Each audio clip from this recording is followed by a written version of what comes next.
Hi everybody, I hope you're doing well today. My name is Aaliyah, if you have not been to my channel before. And today I wanted to try and read you some of my poetry, just so that you can listen and just relax a little bit. And I have some 432 hertz music playing in the background for an extra layer of relaxation. I do believe that listening to frequencies and certain music does indeed help relax us, help us settle into our energy and our being, and this is just something I wanted to share with you, so that you can maybe just close your eyes or watch along if you'd like, and just simply be. You can listen to this before you go to bed, while you're just chilling out, doing your makeup, doing homework, I don't know, anything. But yeah, this is a bit of a soft-spoken. I would do whispering, but I feel like it would pick up too much of the background noise since I don't have like a super professional setup or anything. But before I begin, I wanted to first of all thank you. Thank you for existing. Thank you for being. Thank you for being the most perfect version of yourself and for doing your best, because that is all you ever need to do. And hopefully this video will help you be a little bit more present, especially as we learn and integrate the biggest lesson of all. Not the biggest lesson, but one of them, that all we ever need to do in life is be present as our present selves, doing our best. And for that, we should unconditionally love ourselves, the same way that I unconditionally and abundantly love you and appreciate you for everything that you are, everything that you were, and everything that you will be. Because you are a beautiful, wonderful, and incredible human being, deserving of all the goodness, all the unconditional love, prosperity, and gratitude the world has to offer you. So with that, I will begin reading some poetry, and I might switch up to some journal entries. Just depends. So this is my little journal.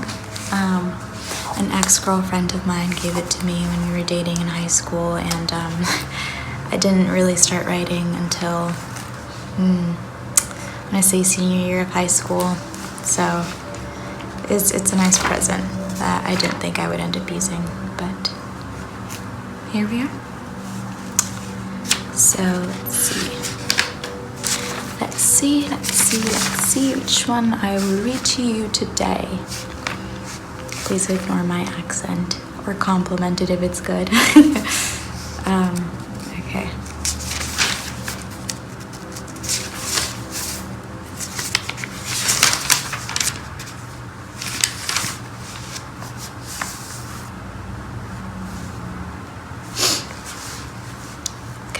This is my first one. No particular order that these are written in either, just flipping through them. This one I called Stitch. When I was 16, I was pushed to be a displaced candidate for the ethereal dimension. Only love rules here, and stitched together is the certainty of compassion and gratitude. Yet all I knew was life's ache. Where do I go? 17, and I wanted to sprout flowers of earth's divine. Lucy drove me to enlightenment's wake, where any lesson you need is yours to take. My identity dissolved, and I bridged the space. Now it feels as if my problems had almost all been effaced. For I woke to a world that always is. Was I the one? I wasn't the first. No, but liberty took her cap off of my still ego. A passenger in her trip, she dialed my switch. Collectively unified and unifiably connected, I no longer belonged to me. The world awoke itself to my eye. Dear, how I wish that you could see the division is not between you and me. Fabricated wisdom penetrates us with all of its greed, but if you knew that, then maybe we would all be set free.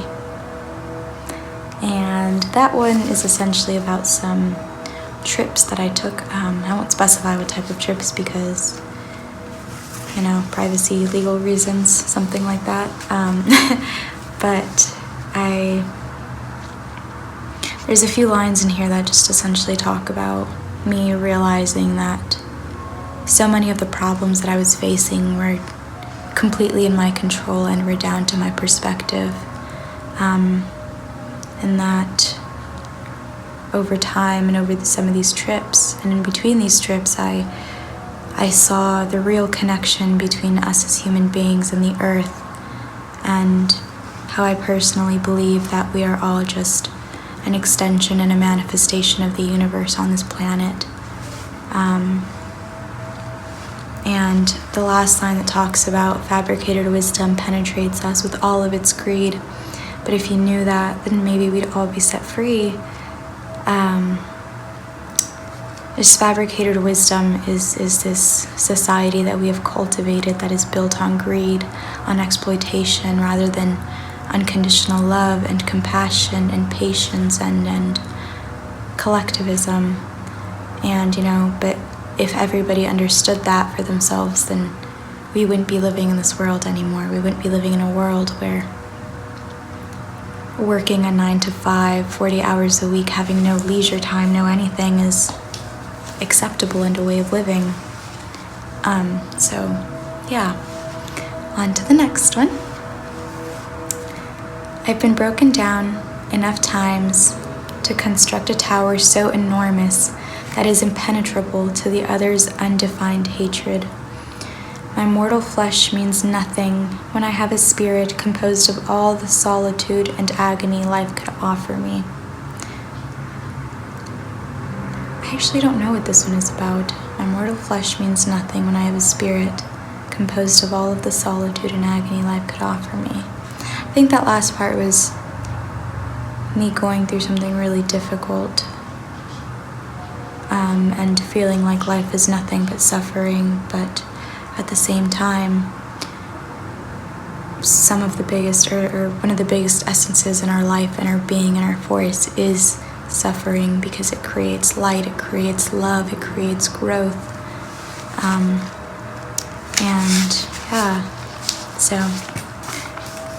this one is another one I wrote called Yield. You know what you're doing. Oh, how you are pursuing. Those lotus flowers' eyes see me, and my smile made of glee. I don't think it was wrong for me to believe. But why did you have to leave? Confined to your tragedies, we could have lived in a different reality. Forbidden, or are your emotions simply bedridden? I wish to have not been so smitten. The pleasure you unearth roots me in your fields, wondering if it's I that you seek to yield. Nearing the end of our season, you bear absolutely no treason. No ill will, but my heart still foots the bill. And I think this one is a little bit more clear. It's about somebody that I really fell for, and due to their own personal emotional tragedies, it didn't work out between us. But I just fallen so hard for this person because I think I saw all of the potential that they could have been. And nothing bad ever happened, no ill will, no bad blood, no anything, but it still hurt my heart. So there's that one. This one is called Newfound. My newfound source of wisdom, I push back my boundaries. Is this the start of a fated new? You remind me of my ways. Righteous and just, you are all that is. Dear, please show me where suspicion's sweet intuition. I accidentally brought you into fruition. I laugh when I realize that you resonate. Oh, you're not the same, but these feelings of mine are nothing to tame. Dear, we will carry on until sunlight. Your certainty lets me be. This fulfillment causes a feeling of greed. May I say I feel a bit freed? What will you be?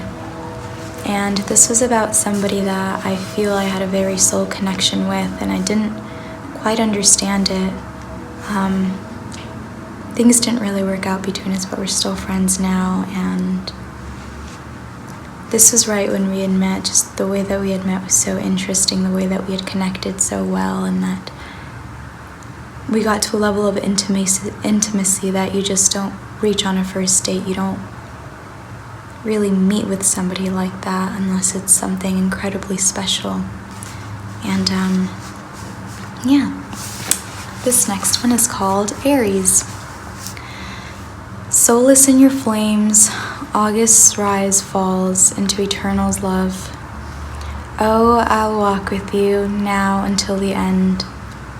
Bathed in her holiness, my God Aries, keep sacred thy power, for you expose my cerebral feuds.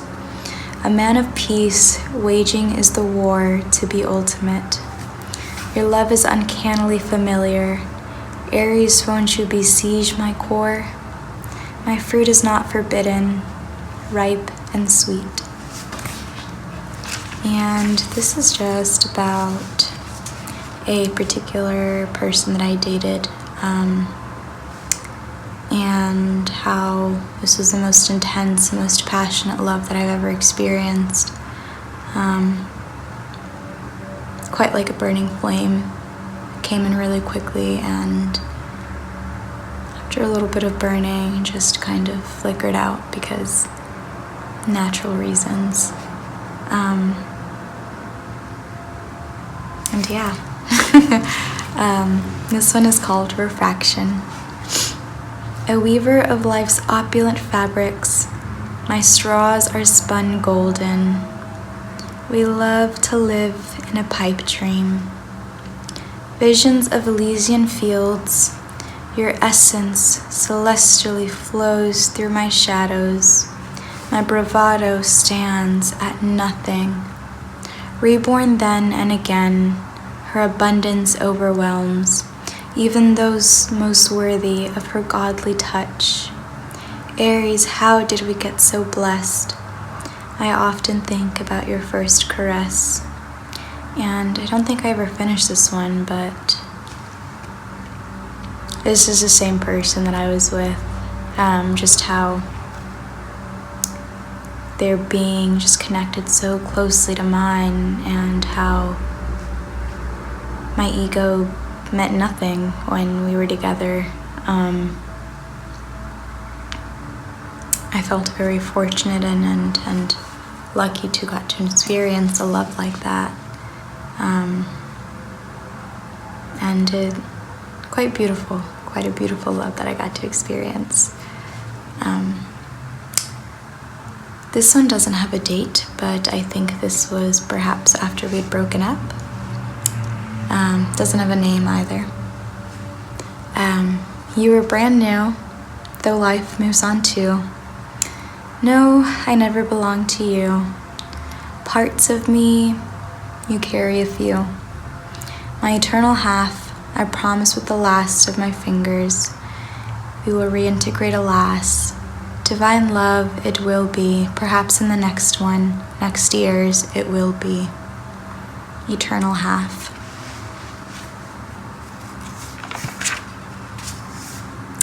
This one I wrote about a month later, called Flames Depart. As the flicker burns, the flames dissipate, ash by ash, through nature's divine. They are transformed, perhaps disoriented, The love is there, my dear. I deeply meant it. Unconditional, it is not destroyed. Innately wanderlust. Perchance we burn again. And that just, I will leave that up to interpretation for y'all. This one is called Serendipity. Oh, Sophia, what may you be?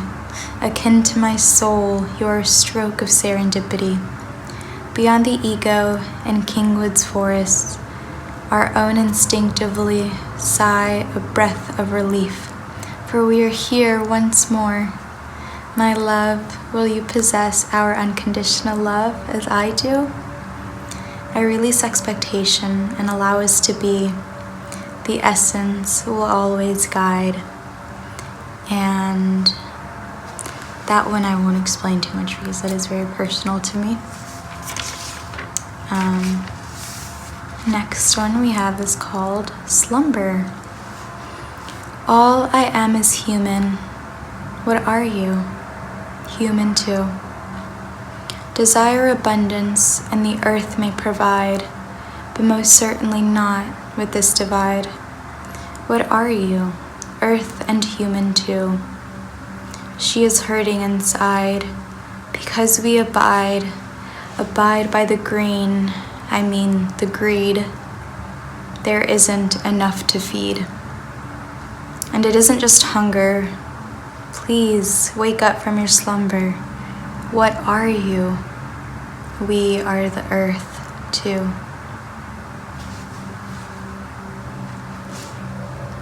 This one was written September 25th, 2020. While I move through, what will you brew? Where is my purpose? Led astray by the ego, I recall a truth that I can only be and will only ever be. Unconditional love for me, I've almost set myself free.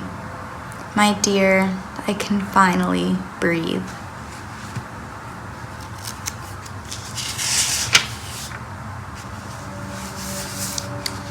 This next one was written in October, not too long ago. It just has the letter M as the title. Why must you be so? You're always the first to go. Do you believe this is what you sow? I can only inexorably exist as this being. In my heart space, you will not take a seating. Yet I still feel yours beating. Your rose lined with the thorns of past hurtful others. I do pray for your mother. Today, tomorrow, and then after. To you, life's to be faster. But what about the present? Indulge with me and perhaps see resentment no longer to be. And that is just about somebody that I was involved with and just had a thought about a poem for them. This one is in Spanish. Doesn't have a title. Angelita, por fin lo lograste. El milagro que nunca fue. Amor incondicional es tu ser. El mundo lo ve. Existir, disfrutar. Con las raíces de los árboles, crió una luz. Angelita, por fin lo lograste. And this next one is written on November 10th.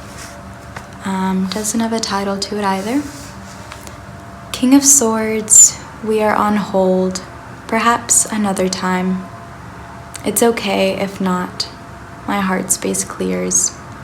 I am divine, led by and from within. I connect to the greatest, to the unconditional love. Morbid but necessary. The stagnation becomes active. It is almost here. Release and be gifted with the abundance new life brings. Breathe.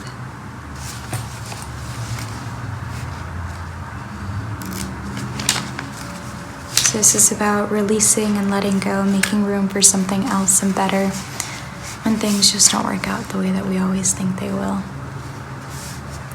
This one was written the same day.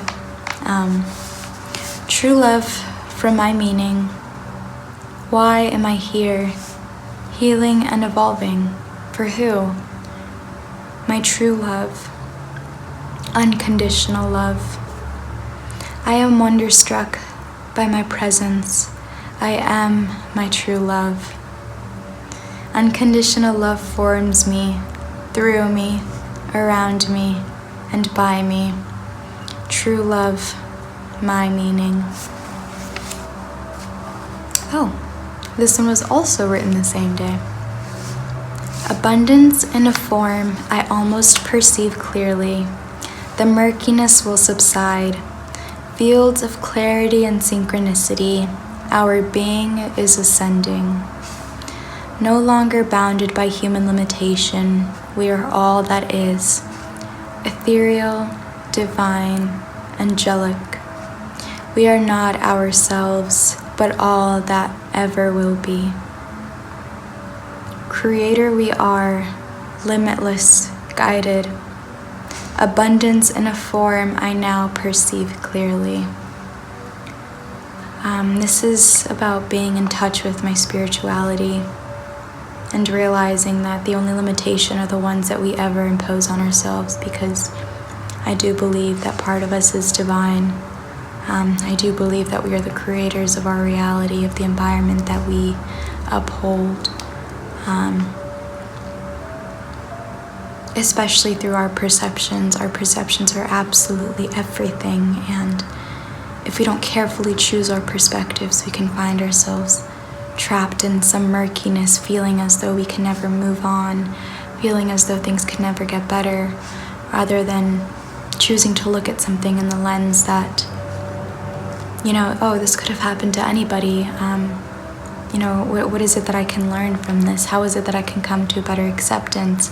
How is it that I can better show compassion and love and patience to myself? That everything in our life happens to us for a reason. Whether we understand that reason yet is not clear in the moment that things happen to us, but I do believe that there is abundance in every situation, in every circumstance, in every environment. There is some type of abundance, and it doesn't have to be a physical abundance either. Sorry if it cut off for a second. I had an alarm that went off, so my bad. This next one was written on November 14th at 11:11. She bestows her stillness to us, answers evoke. There is no more than being, for the wind carries us through. No longer I, as I never was. Present is all we could ever be. She is a manifestation of we, an extension of she. Provides what we need. Now do we allow ourselves to be freed? And this is just about how I don't believe that we are ever just us as an individual. I do believe every single person has their own individual expression, but ultimately I think we are all connected as one, as we are all just human beings, and we all come from the same earth. We are all nurtured from the same soil, and we are just a manifestation of the earth and the universe. Provides us with what we need, yet we continue to ask for more and more and more, not really allowing ourselves to be freed of this mentality that we need this amount of money, this career, this status, this number of followers to feel fulfilled, to feel our own sense of freedom because we've made it. But in reality, we've already made it in this life. Most of us have, I think. I think it is a bit naive to say that the universe provides us with everything that we need if you live in circumstances that just simply are not that. I know for me, growing up in poverty, growing up in an abusive household, I didn't really get what I needed. And a lot of that wasn't really my fault, but that is something that I choose to be mindful of when I write this stuff, because I understand that because of external circumstances, the universe cannot always provide us with what we need, whether it be because of other people that we live with, whether it be because we live with the government that doesn't necessarily provide us with the basic necessities for us to live. I think that's all important to be mindful of, but I have written this in a time where my needs are all met and I am independent, so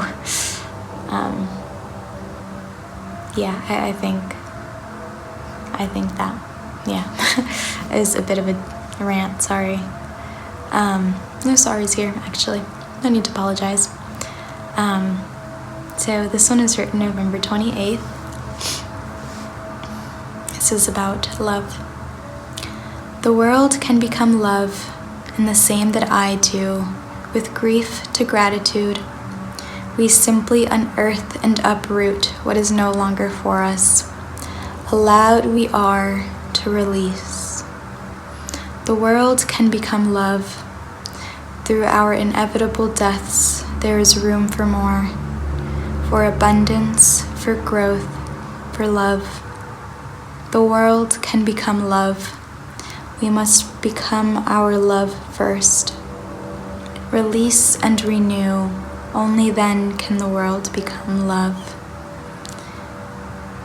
This poem just talks about releasing what is no longer for us, what no longer serves us, be it certain energies, mental habits, emotional habits, physical habits, releasing other people, I don't know if I said that, other energies, perspectives that just don't serve us anymore. When those things leave, a part of us kind of dies, but it only dies to make room for the better, for the clarity, for the alignment that truly serves us. And in being our own first love, in being our first and primary love, we can do that. And we become our first love by releasing these things, by adopting perspectives that serve our greatest and highest self, not perspectives of optimism and perspectives of lack. Moving from grief to gratitude, moving from what could have been to what already is, being thankful for something that happened, even if we weren't necessarily happy with the outcome of it, because that is being our first true love. That is showing to ourselves that no matter what, we are okay and we are loved. And when we can do that for ourselves, it starts to manifest itself around you, to the people around you. People pick up on that same energy, that same love. I've said this in other of my videos. I do believe that like attracts like. The energy that we exert is the energy that we attract. And I don't think it's by coincidence that the people I interact with reciprocate love to me in such an intimate and passionate and kind way, even to strangers. And I do believe that the world can become love. Okay. I will read you, I think, 2 more, and I'll go ahead and end the video just so it doesn't get awfully long. Here we go. This one was written November 28th. Going at it alone, where am I? Faded teachings, over and over until we get them right. Ascension, levitation, what is this for? Heaven's laughter galore. I don't think I've been here before. Moving fast, I am. Wanting to slow down, I am. Gone before I could be. Mommy said to thank you, and I send you away with love. Now it's just me. Maybe don't come and find me. I really just want to be free. So you and I can finally simply be.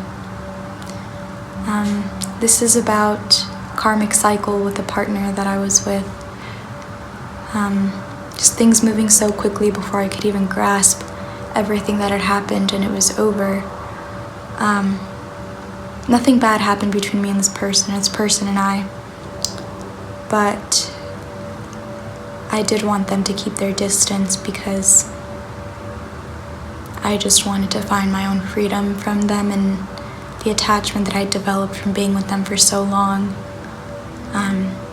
Just so that we could individually just be ourselves and exist as ourselves without really feeling like we need each other or to be in each other's lives as we used to be.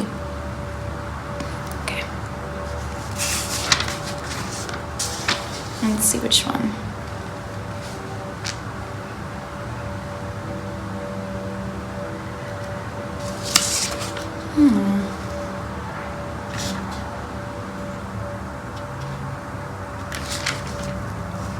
Okay, I lied. I'm going to read you 2 more and then I'm done.